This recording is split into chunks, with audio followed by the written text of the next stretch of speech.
Good morning, good afternoon, good evening. My name is Felipe, and I'm here with the Charter for Compassion in our live show that happens every Thursday at 11 a.m. Pacific time. We are currently live on Facebook, Twitter, YouTube, and LinkedIn. And we are very excited to tell you about all the different things that are happening with the Charter for Compassion during the next couple of weeks. And I'm very excited to also introduce you to two special guests. And let me just bring them in right here. Is Lisa Taliaferro and Mr. Pete Early. How are you guys doing? Good. Great. Thank you so much for joining us for this little moment. So we wanted to introduce you to everybody that is watching us live, or maybe the recording later on, about telling people about the event that is happening on May 8th, our global read, which is going to be focused on the book Crazy by you, Pete Early, and the conversation will be moderated by Lisa. And so, why don't you tell us, briefly, what is this book about and what can we expect from this conversation? Great. My book is about my efforts to try to get my adult son help when he has a mental illness. It happened when he was in college. I rushed to New York to check on him. We took him to a psychiatrist. He was diagnosed with bipolar or possibly schizophrenia. They weren't quite sure. Put him on medication, but my son stopped taking his pills. I had to rush to New York to get him, and I got him to a hospital, and that's where the emphasis of those books started, because the doctors there said they would not treat him because he did not appear to be a danger to himself or anyone else, and they said bring him back after he tries to hurt someone, which is totally ridiculous. He was completely psychotic. But that's the law of the land. You have to be a danger to yourself or others. 48 hours later, he broke into a stranger's house. Luckily, no one was there. He broke in to take a bubble bath. It took 5 police officers to get him out. And he was charged with this crime of breaking and entering and destruction of property. And I was so frustrated, and I couldn't figure out how this happened because we had tried to get him help, and then he was charged with this crime. So I did a little investigation, and I found out that 365,000 Americans are currently in jails and prisons who have severe mental illnesses like my son. 2.2 million are booked into jail every year. A person with mental illness in America is 40% likely to encounter law enforcement and be arrested. So I ended up going to Florida, which is where Lisa's from, and spending 10 months in a jail there, following people with mental illness through the system to see why they ended up in jail and why we're dealing with a mental health crisis by arresting people. And I interweave my son's story. Luckily, today he's doing great, but I interweave his story with what I found in Miami. And Wow. That's where I met Lisa. Wow, that's quite the story, and what an amazing thing that you're able to not only share his story but also bring awareness to such a problem that is in this country and in the world if we really think about it. So, Lisa, tell me, how did you come into this conversation then? Wow. There were so many things that had actually occurred on my end, Felipe. I also have a very heart-wrenching story in that my son suffers from a severe mental illness and has also been justice involved, very similar to what was written in Pete's book. And during my process of trying to figure out how I can help my son, I picked up a few books. Pete Early's book, Crazy, resonated within me so much. I was so excited that somebody understood what we were going through. And at that point, I said, I have to do something. So anyway, I heard this voice from heaven, and it said, call Pete Early. And I was so afraid because, here we go. New York Times bestselling author, and me, little Lisa, is going to call him. I ended up calling him. He did respond. And that's where it began our relationship. Here we are right now, fast forward.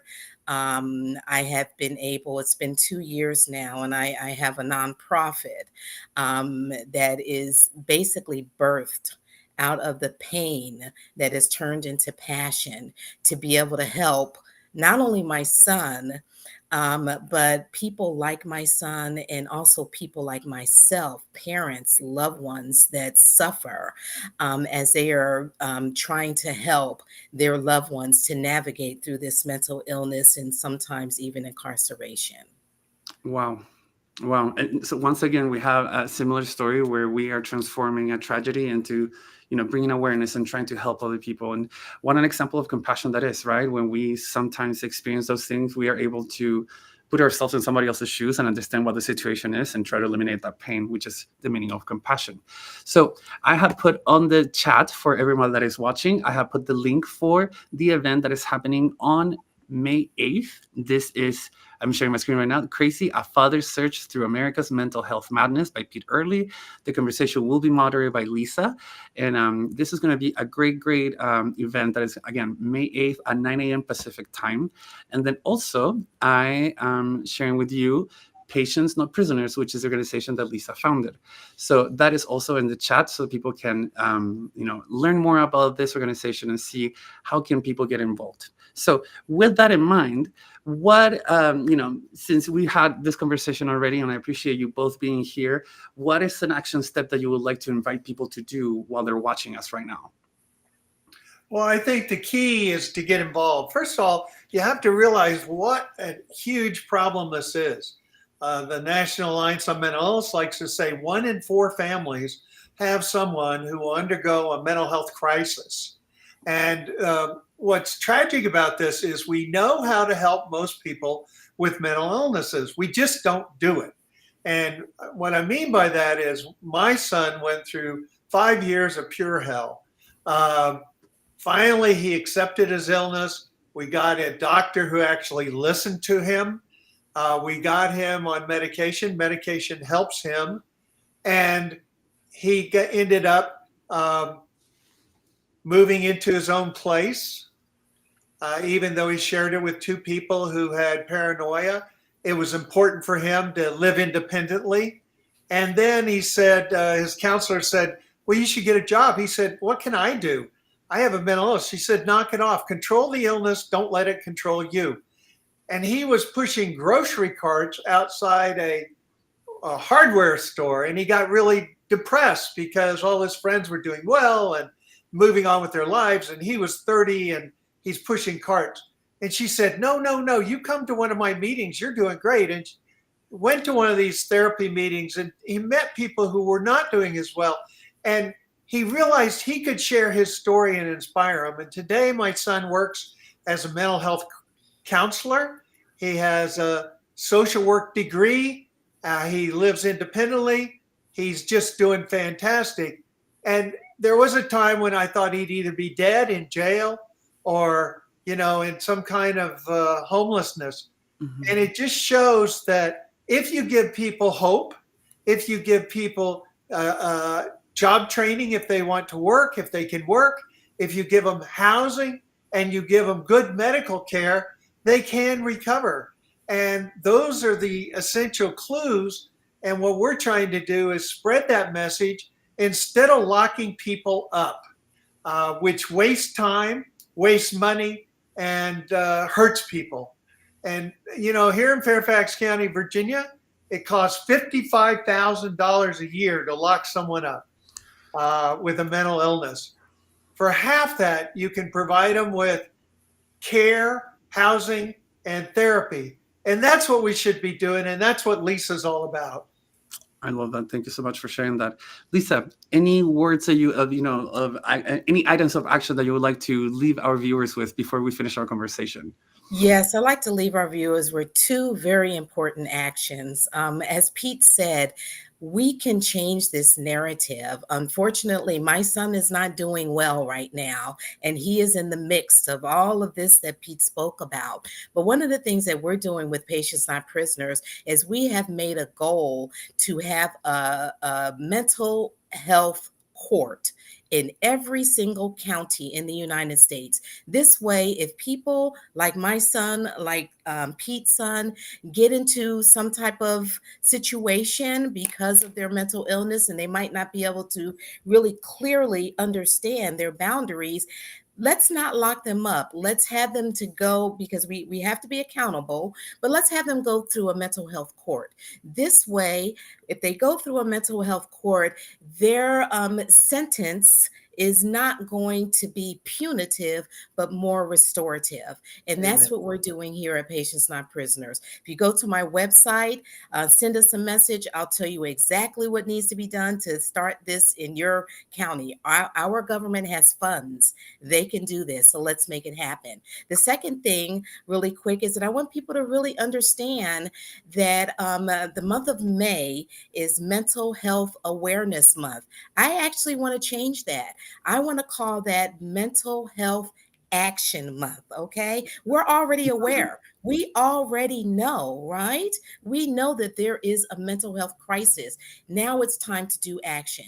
If each person will just dedicate just a very small portion of their life towards helping someone, or helping someone who is helping someone to resolve this issue with mental illness, we will be a much better community. Amen. Absolutely. Thank you both so much for sharing this. So excited for your conversation that's going to happen on May 8th at 9 a.m. Pacific time for our global read. Thank you both for taking the time to share with us your story, and we'll be seeing you in May on May 8th, right? Absolutely. Thank you. Thank you so much. Thank you, Felipe. Thank you, Pete. Yes. Thank you so much for them. Now let's go and let me share my screen so that we can go ahead and tell you everything else that is happening with the charter in the upcoming days and weeks. So charterforcompassion.org.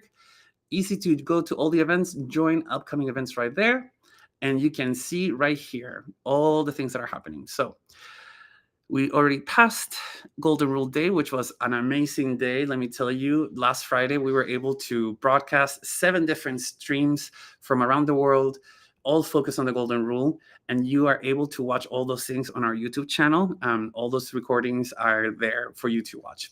So if we go ahead and what is upcoming, it is here, the letter, a message for our earth. So as you know, April is Earth Month here at the Charter for Compassion. And the Charter has dedicated sort of like the focus of the environmental action this month, and the Laudato Si, which is the encyclical letter that Pope Francis wrote back in 2015 about the stewardship of our earth, and how are we all interconnected, and how can we take care of each other. So there is a documentary about this. It's called The Letter, A Message for Our Earth, and we will be streaming it on April 16 at 8 a.m. Pacific time. I am adding right now the link on the chat so that you can access it very quickly. But that is, again, April 16th at 8 a.m. Pacific, 11 a.m. Eastern time. Next, we have a global read. Before the global read that we have on May 8th with Lisa and Pete, we have Mouth of the Donkey by Rabbi Laura Dugan-Kapplan. Rabbi Laura is part of the Interfaith Amigos, and she has written the book Mouth of the Donkey, and it talks about the different animals and symbolisms that are in the Bible. And this is going to be a great conversation. Not only she is a great speaker, but the people that will be moderating the conversation are the Interfaith Amigos. So we're going to have Donald and also Brother Jamal in the conversation to tell us more about the Mouth of the Donkey that was written by Rabbi Laura. So I am adding that right now to our chat so you can look it up in the comments. And let's go ahead and look for the next thing. So Peace on Earth 2030. I don't know if you know about the Peace Game. So the Charter for Compassion has been very involved with this initiative, and it's about creating internal change that allows us to create community change and society change. Sort of like trying to tip the scale into more peace. It's an incredible. I went through it. It's a or 9 weeks, I think. I can't remember, but it's like 6 or 9 weeks. And there's an informational meeting happening on April 17th, next Wednesday at 12 p.m. Eastern Time. I am adding right now this link to the chat as well so that you can access it very quickly there. But that is an informational meeting that is happening on April 17th, and there's another one on May 8th, and then on May 15th through July 10th is the next session of the Peace Game. If you want to join, you're more than welcome to. It really helped, at least to me, it really helped me to understand that there is internal change and trust and faith that needs to happen in order for me to create societal change in my own community, and that transforms into the world. So super, super interesting concept. I really, really recommend it for anyone that wants to get involved in something related to peace. Next, we have Allies in Action. This is our community chat. It's an opportunity for anyone that either has signed the charter, is a partner organization or institution, or you just want to know what's going on with the charter or what other communities or partners are doing around the world. This is the time to talk with staff, with other people around the world that are doing things, maybe feel a little inspiration, maybe understand other things, get some clues on what to do in your own communities. This is a conversation that is happening, and we're trying to do it monthly. So Wednesday, March 27th was the last one. Wednesday, April 24th. So in 2 weeks at 2 p.m. Pacific time, we have this next conversation. We would love for anyone to join us. And if you see, there's one conversation specifically dedicated to the UK, and that will be on Tuesday, April 30th at 9 a.m. Pacific time or 5 p.m. GMT in the UK. Let me put that also in the chat so that you have access to the link. And let's go ahead and go to our next event. So the last Saturday of every month, we have the Charter Sangha. It's a moment for 90 minutes where you can have some peace, some meditation, some conversation, some sharing. It's a safe group, it's a safe space for people to express themselves, to listen, and to also take a breather. Everyone is invited to go and to attend. It's free of charge. And we are, this is a space provided for everyone every last Saturday of the month. So in this case, April 27th. Last but not least, my dear friends, we have on April 29th, the course Compassionate Spiritual Ecology begins on April 29th. This is a course for 4 weeks, and the cost is $40. Dr. Jennifer Wilhoit, who has taught this course previous years, is going to be our facilitator, instructor, and you can learn everything about this course on this website, on the page right here. So I will be adding this link also to the chat, and you are welcome to register and participate in this incredible course that Jennifer provides to the charter yearly. And my dear friends, I think that with that, we are done for the show today. I hope that everyone is doing great. I hope you have a great weekend. Remember that ripples of compassion start within and expand all around, and we are all capable of doing it. So hopefully we get to see you next week with more stuff that is happening with the Charter for Compassion. Thank you.